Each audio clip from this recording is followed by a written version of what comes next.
안녕하세요. 모두가 사는 교회 올리브교회 박종범 목사입니다. 오늘도 새날이 밝았습니다. 새 아침을 주신 우리 하나님을 찬양합니다. 여러분 모두에게 하나님의 넘치는 은혜와 복이 오늘 하루 가득 임하기를 주의 이름으로 축복합니다. 오늘은 나는 나를 택하여 세우지 않았다 라는 제목으로 잠시 말씀을 나누겠습니다. 성경 말씀에 보면 요한복음 15장 16절에 너희가 나를 택한 것이 아니요 내가 너희를 택하여 세웠나니 이는 너희로 가서 열매를 맺게 하고 또 너희 열매가 항상 있게 하여 내 이름으로 아버지께 무엇을 구하든지 다 받게 하려 함이라 라는 말씀을 여러분들과 함께 나누기를 원합니다. 오늘 말씀을 보니까 우리가 우리를 택하여 세우지 않았다 라고 말씀합니다. 더 정확하게 말하면 너희가 나를 택한 것이 아니요 내가 너희를 택하였다 그리고 세웠다. 예수님께서 나를 택하시고 나를 세워주셨다라고 말씀하십니다. 내가 나를 택한 것이 아니라는 것이지요. 세상 사람들은 자기가 자기를 택하여 세울 수 있다고 생각을 합니다. 그리고 어느 부분에서는 탁월하게 두각을 나타내기도 하고 업적을 이루는 사람도 있습니다. 그러나 그 마지막은 하나님과 상관이 없는 모래 위에 지은 집이 될 수 있다는 것이죠. 하나님께서는 분명히 말씀하십니다. 너희가 너희를 스스로 택하여 세운 것이 아니라 내가 너희를 택하여 세웠다라고 말씀하십니다. 그리고 그것에는 이유가 있다고 말씀하시죠.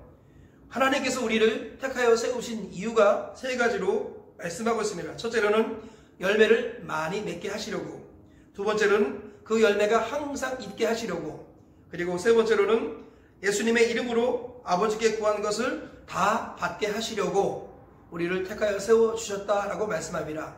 오늘 하루를 살아갈 때 이 말씀이 우리 마음에 새겨졌으면 좋겠습니다. 내가 나를 택하여 세운 것이 아니라 하나님께서 나를 택하여 지금 여기에 세워두셨다라는 것입니다. 그리고 하나님은 목적과 뜻을 두고 나를 택하여 여기에 있게 하신 것이다라는 것입니다.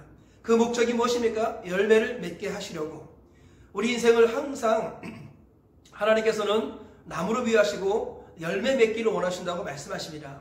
열매 맺지 못하는 나무는 찍혀서 던질 것이다 라고 말씀하는데 그것은 우리를 협박하는 말씀이 아니라 너희는 모두 열매를 맺을 수 있다 라고 말씀하시는 것입니다. 우리 삶에 열매가 있어야겠죠. 우리 공부하는 학생에게는 좋은 성적을 거두고 바라는 학교에 들어가고 또 원하는 직장에 들어가는 열매, 이런 열매가 우리 가운데 필요합니다.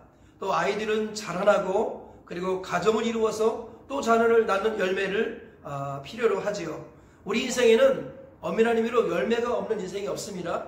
근데 그 열매를 맺게 하시는 분, 그 열매를 주시는 분이 누구냐? 바로 우리 하나님이시라는 것입니다. 또 어제 말씀드렸습니다만 하나님께서 우리에게 원하신 열매가 성경을 보면 크게 세 가지 있다고 말씀드렸죠. 첫째는 회개의 열매입니다.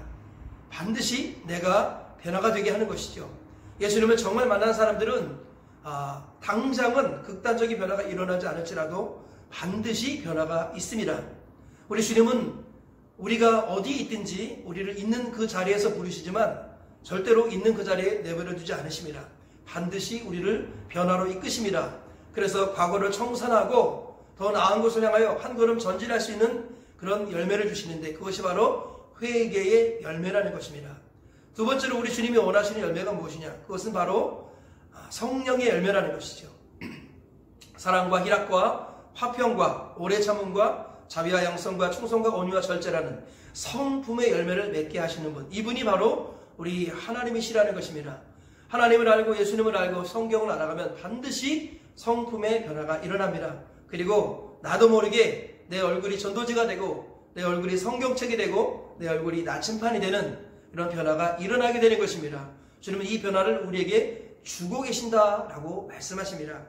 그리고 세 번째로 우리 주님이 하나님이 원하시는 열매가 바로 제자의 열매라고 말씀드렸습니다. 우리 주님께서 우리를 부르신 이유는 우리를 통해 또 다른 제자를 세우시기 위함입니다. 그래서 모든 민족을 제자로 삼고 내가 너에게 분부한 모든 것을 가르쳐 지키게 하라. 그래서 너는 나를 닮고 또 너는 너를 닮은 사람을 세워나가야 한다. 제자가 되어 제자를 삼아야 한다라고 말씀합니다. 이 제자의 열매, 이것을 맺게 하시는 분도 우리 주님이시라고 성경은 말씀합니다. 내가 나를 택하여 이곳에 세운 것이 아니라 하나님이 나를 택하여서 이곳에 세워주셨습니다. 그 이유는 무엇일까요? 열매를 맺게 하시려고, 회개의 열매인 변화를 주시고, 성령의 열매인 성품을 바꾸어 주시고, 제자의 열매인 한 영혼을 세우는 일에 우리 주님께서 힘을 주신다라는 것입니다. 이 열매를 맺게 하신다라는 것이에요. 그래서 하나님이 우리를 택하여 여기 세웠다라고 말씀합니다. 두 번째로 하나님이 나를 택하여 여기 세우신 이유가 무엇일까요? 그 열매가 항상 있게 하시려고, 그죠? 열매가 항상 있게 하시려고 나를 택하여 세우셨다라는 것이죠. 하나님께서는 신앙생활은 사건이 아니라 여정이라고 말씀합니다. 구원은 한순간의 사건이 아니라 평생의 관계이고 여정인 것입니다. 여정에서 필요한 것은 뭐예요? 항상성입니다. 언제나 우리 방향을 잃지 않는 것, 언제나 좁은 길을 걸어가는 것, 언제나 푯대를 보며 달려가는 것, 이것이 바로 신앙생활인 것입니다. 그래서 하나님께서는 한순간의 사건으로 우리를 돌보시는 것이 아니라 우리가 하나님께서 원하시는 그 열매를 항상 언제나 있게 하시려고 우리를 도와주신다고 말씀하십니다. 그래서 우리가 때로는 지치고 힘들지만 하나님은 낙심하지 않도록 7번 넘어질지라도 8번 일어나게 하시겠다고 말씀하십니다. 우리 힘으로 살아가는 게 아니라는 것이죠. 하나님이 우리를 도와주고 계시는 것입니다. 그리고 하나님의 도움을 받아들이고 인정할 때 우리는 열매를 맺을 수밖에 없고, 그 열매를 항상 간직할 수 있게끔 하나님께서 도와주신다라는 것입니다.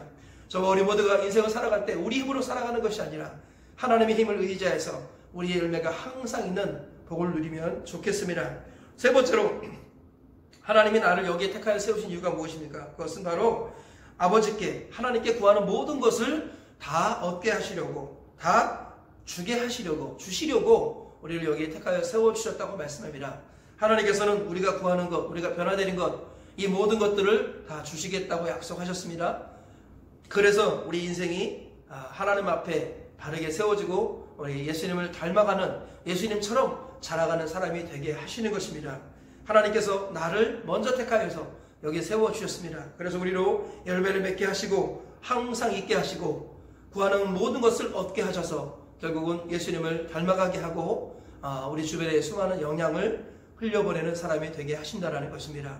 오늘 이 말씀을 기억하시면서 저와 우리 모두가 하루를 살아내시고, 우리가 우리를 택하여 세운 것이 아니라 하나님이 우리를 택하여 이곳에 세워주셨고 열매를 맺게 하시고 그 열매가 항상 있게 하시며 우리가 구하는 것을 다 주시기 위해서다. 이 사실을 꼭 기억하시고 오늘 하나님을 의지하며 하루를 사시고 평생을 살아내시길 주의 이름으로 축복합니다.